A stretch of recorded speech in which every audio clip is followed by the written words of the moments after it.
Let's head back to the voicemail of Truth and Reason. Yes, Daryl from Dixon. I want to address the Myles Garrett situation. He allowed his contract to be restructured, which is why we have such a dead cap hit if we trade him. So I think he's just obligated to stay there these next 2 years, and then I think doing right by him would just be letting him become a free agent where he can pick wherever he wants to go. That's what a contract is an obligation. Thank you. As always, appreciate all the voicemails. Let's welcome in Jeff Lloyd, host of Browns 3D on the Orange and Brown Report. Jeff, I think there's a way that they structure the contract where they can renegotiate it without the player having much of a say. That doesn't matter. He gets the money up front. So the reason that structure is there is so you can't continually push the money back and then trade a guy.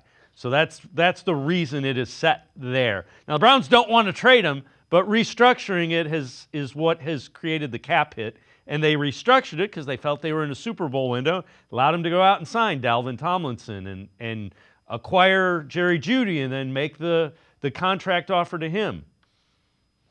Well, and this is something they've always done, and I think most analytic franchises are doing it. Of course, you have to have a owner who's willing to play ball with you in this scenario.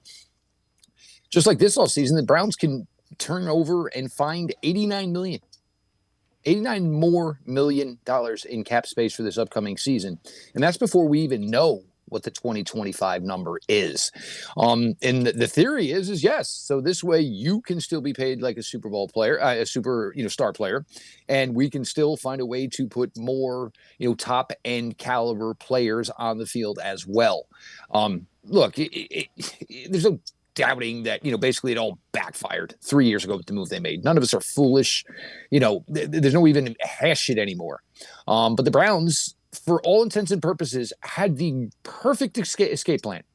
The way this season went with Deshaun getting injured and then getting injured again, all you could possibly ask for was, hey, is there a way the Browns could be loaded with cap space, loaded now because they are players again in the NFL draft? Yes and yes. The problem is, the one thing they need, there is no clear, slam, dunk, concise answer as to who could come in here and possibly change this franchise at the quarterback position. But otherwise, they had the perfect escape plan fall into their laps. The only problem is there's just no clear-cut guy.